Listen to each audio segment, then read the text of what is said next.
Ya, selamat pagi guys. Kali ini kita akan membahas mengenai ekologi. Let's watch it.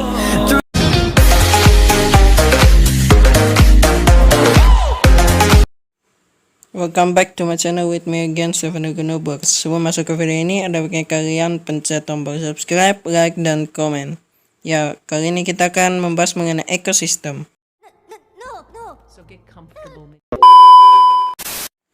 Kita langsung saja ke pembahasan mengenai ekosistem. Ekosistem adalah interaksi antara makhluk hidup dan juga tak hidup dalam suatu tempat. Komponen ekosistem yang pertama adalah biotik, yang terdiri dari makhluk hidup seperti manusia, hewan, tumbuhan, dan organisme lain. Yang kedua adalah abiotik, yang terdiri dari makhluk tak hidup seperti tanah, air, udara, dan oksigen. Tipe-tipe ekosistem terbagi atas dua, yaitu darat dan juga air. Interaksi dalam ekosistem. Yang pertama adalah interaksi predasi, interaksi antara pemangsa dan juga mangsa. Dalam interaksi ini terjadi peristiwa makan dan dimakan, contohnya seperti di atas. Yang kedua adalah interaksi mutualisme, interaksi yang saling menguntungkan antara kedua belah pihak, seperti kerbau dan gagak, di mana gagak memakan kutu kerbau. Ketiga adalah interaksi netralisme, interaksi yang tidak saling berpengaruh jika berada dalam suatu tempat yang sama, seperti kucing dan ayam yang diletakkan dalam suatu kandang. Keduanya tidak saling mengganggu kehidupan masing-masing. Yang keempat adalah interaksi komensalisme, interaksi di mana salah satu pihak diuntungkan dan pihak lain tidak dirugikan, seperti tanaman anggrek yang tinggal di pohon dan ikan remora yang berlindung di bawah ikan hiu. Yang kelima ada interaksi kerjasama, interaksi yang dilakukan oleh hewan sejenis untuk tujuan bersama, seperti kawanan lebah yang bersama-sama mengumpulkan madu. Yang terakhir ada interaksi parasitisme, interaksi di mana salah satu pihak diuntungkan dan pihak lain dirugikan, seperti virus HIV yang ada dalam sel manusia. Aliran energi. Aliran energi adalah kemampuan untuk melakukan kerja. Aliran energi dalam ekosistem terjadi melalui rantai makanan dan jaring-jaring makanan. Yang pertama, rantai makanan. Rantai makanan adalah jalur pemindahan atau transfer energi dari satu tingkat trofik ke tingkat trofik berikutnya melalui proses makan dan dimakan. Rantai makanan terdiri atas yang pertama produsen yang merupakan penghasil makanan, yang kedua konsumen 1, dan yang ketiga konsumen 2, dan yang keempat konsumen 3, dan yang kelima adalah dekomposer atau pengurai. Lihatlah gambar berikut. Rumput merupakan produsen, tikus merupakan konsumen yang memakan rumput, ular adalah konsumen 2 yang memakan tikus, elang adalah konsumen 3 yang memakan ular, jamur merupakan dekomposer yang mengurai elang. Selanjutnya adalah jaring-jaring makanan. Jaring-jaring makanan merupakan gabungan dari berbagai rantai makanan yang saling berhubungan dan juga kompleks.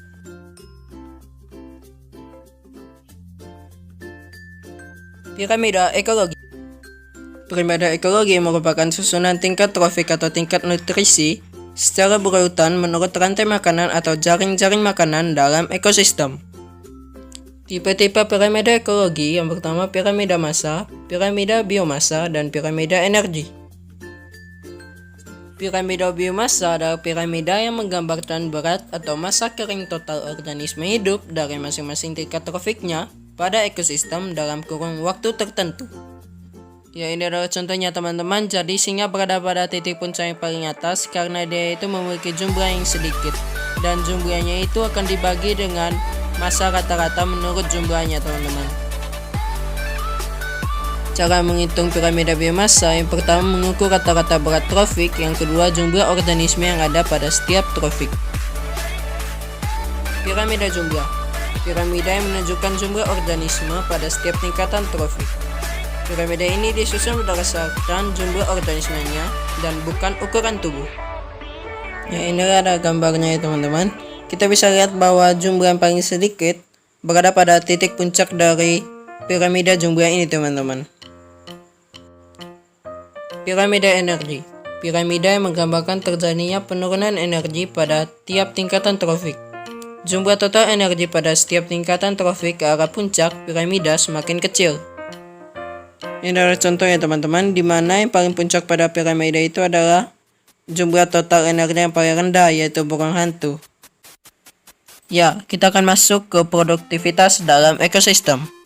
Produktivitas adalah hasil aktivitas metabolisme organisme berupa pertumbuhan, penambahan, dan penimbunan biomasa dalam periode waktu tertentu. Produktivitas terbagi atas produktivitas primer dan juga produktivitas sekunder. Produktivitas primer adalah kecepatan pengubah energi radiasi matahari melalui aktivitas fotosintesis dan kemosintesis oleh produsen menjadi energi kimia dalam bentuk organik. Ya, kita bisa lihat dari proses fotosintesis ya teman-teman, di mana pada proses fotosintesis kita yang dibutuhkan adalah energi cahaya matahari dan juga air serta karbon dioksida untuk menghasilkan oksigen dan juga gula ya teman-teman. Selanjutnya adalah produktivitas sekunder yang merupakan kecepatan penyimpanan energi oleh organisme tingkat konsumen. Organisme tingkat konsumen atau heterotrof mengambil bahan organik dari organisme autotrof dan mengasimilasinya ke dalam jaringan tubuhnya. Ya, seperti pada gambar ini di mana padi membuat makanan sendiri, lalu tikus memakan padi dan digunakannya untuk kebutuhan diri dari tikus sendiri teman-teman, baik nutrisi maupun hal-hal lain teman-teman. Ya, selanjutnya kita akan bahas mengenai daur biogeokimia. Daur biogeokimia adalah peredaran unsur-unsur kimia dari lingkungan melalui komponen biotik dan kembali lagi ke lingkungan.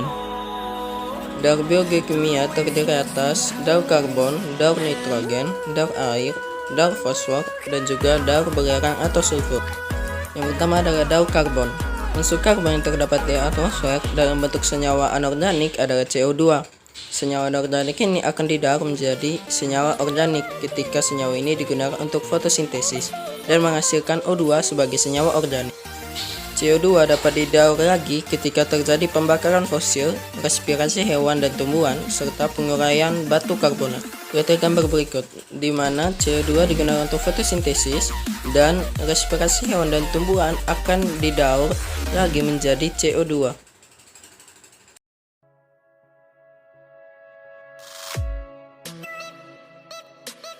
Kedua adalah daur nitrogen. Tumbuhan menyerap nitrogen dalam bentuk nitrat atau NO3-.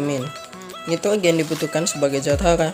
Untuk mendaur nitrogen lagi, harus melalui proses denitrifikasi oleh bakteri, yaitu dari NO3 ke N2. Untuk lebih jelas, lihat gambar berikut.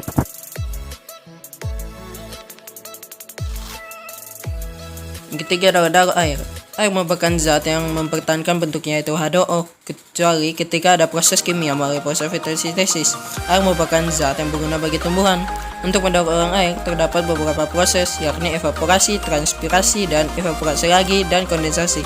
Setelah itu, air akan turun melalui hujan dan menjadi air tanah.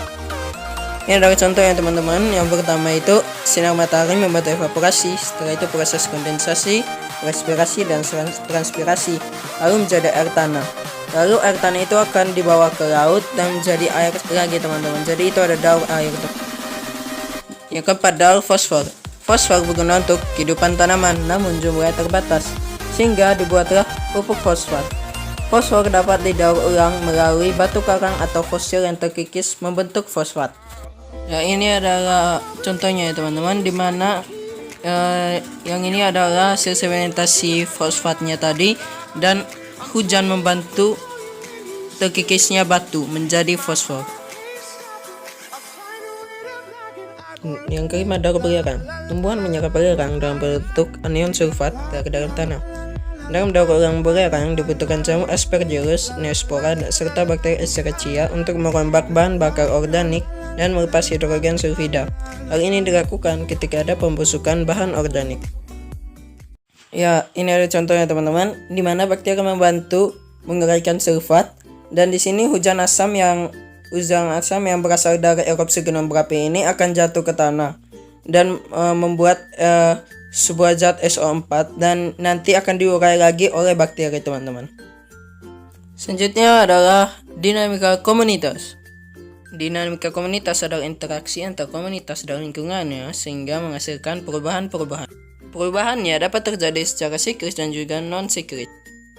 Perubahan komunitas siklus terjadi dalam periode tertentu, tetapi mudah kembali ke keadaan sebelumnya. Contohnya perubahan lingkungan musim kemarau dan musim hujan, di mana jumlah katak lebih banyak saat musim hujan dibanding musim kemarau. Sedangkan perubahan non-siklus adalah perubahan yang terjadi secara drastis dan perubahan komunitasnya biasanya bersifat permanen. Perubahan ini biasanya terjadi karena faktor sejarah, imigrasi, dan punyanya spesies tertentu. Contohnya adalah meletusnya gunung berapi yang membuat daratan baru. Suksesi atau perubahan komunitas dalam ekosistem.